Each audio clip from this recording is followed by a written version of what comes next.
Saya harap bertahun-tahun akan datang, gigi saya sentiasa sehat.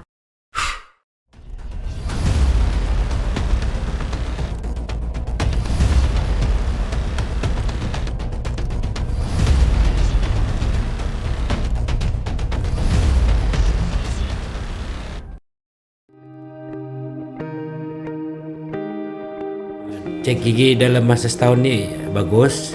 Kalau boleh tiap-tiap 6 bulan pergi cek lah. Kalau setahun tu macam ramai sangat.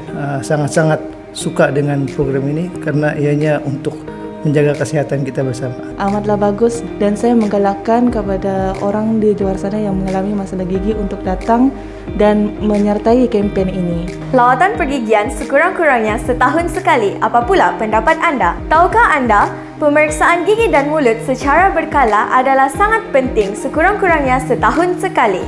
Jangan sampai bila sakit gigi baru mau cari doktor gigi. Tanggapan itu adalah salah dan harus ditinggalkan. Menurut National Health Morbidity Survey 2019, hanya sejumlah 25% atau 1/4 rakyat Malaysia mengunjungi fasiliti pergigian dalam tempoh setahun yang lalu. Manakala 15% rakyat Malaysia tidak pernah melawat mana-mana fasiliti pergigian.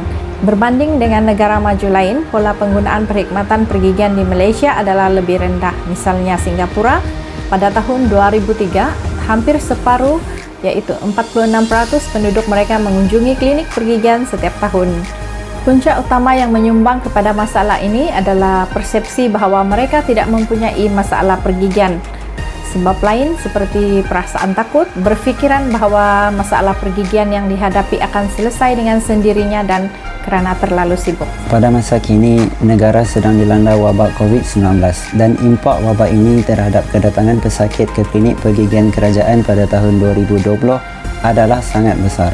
Terdapat penurunan yang ketara bagi jumlah kedatangan pesakit ke klinik pergigian kerajaan. Hal ini membimbangkan kita kerana prevalen masalah karies gigi serta penyakit gusi masih tinggi dalam kalangan masyarakat. Walaupun pada ketika ini aktiviti promosi pergigian tidak dapat dijalankan secara fizikal atau bersemuka, tetapi kita kena kreatif untuk mencari jalan untuk menyampaikan mesej kempen ini. Platform media sosial seperti Instagram, TikTok ataupun Facebook merupakan wadah yang paling berkesan kepada penyampaian informasi-informasi pergigian pada ketika ini. Contohnya melalui pembuatan video, poster-poster online dan juga pertandingan-pertandingan yang dijalankan secara maya. Semasa berjumpa dengan doktor gigi, bukan hanya gigi anda yang akan diperiksa, tetapi sebenarnya kesihatan mulut secara menyeluruh, termasuk sebarang masalah gusi, tanda-tanda awal kanser mulut atau sebarang patologi di dalam mulut kita. Masalah sakit gigi sebenarnya menunjukkan bahawa terdapat lubang atau karies gigi yang sudah terlalu dalam ataupun paling teruk sudah terkena pada saraf gigi. Kebanyakan penghidap kanser mulut yang datang ke klinik pergigian berada di tahap yang teruk sudah, dan rawatan untuk pesakit-pesakit ini menjadi lebih rumit dan kompleks. Jadi awasi tanda-tanda awal kanser mulut dan dapatkan pemeriksaan pergigian segera sekiranya anda mendapati terdapat sebarang keganjilan di dalam mulut anda. Lebih-lebih lagi buat orang yang berisiko tinggi seperti perokok, orang yang mengambil siri dan juga alkohol. Oleh hal yang demikian, langkah pencegahan ini dilakukan seawal gigi anak yang pertama tumbuh. Walaupun pada ketika ini kerosakan gigi belum kelihatan, tetapi kita akan memberi konseling, diet serta langkah pencegahan gigi anak-anak kepada para ibu. Malahan klinik kerajaan juga menawarkan 4 kali sapuan Florida secara percuma buat anak-anak mempunyai risiko karies yang tinggi.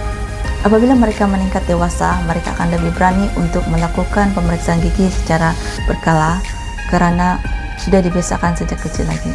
Pemeriksaan gigi secara berkala boleh mengurangkan risiko kehilangan gigi pada peringkat awal. Di samping itu, kos rawatan dapat dikurangkan dan rawatan yang kompleks dapat dielakkan.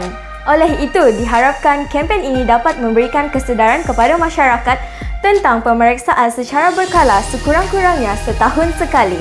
Ingat hari jadi, ingat doktor gigi juga bah. Kejap, hari jadi saya pula hari ni. Saya mau call doktor lah. Hello doktor? Ya, saya mau book appointment.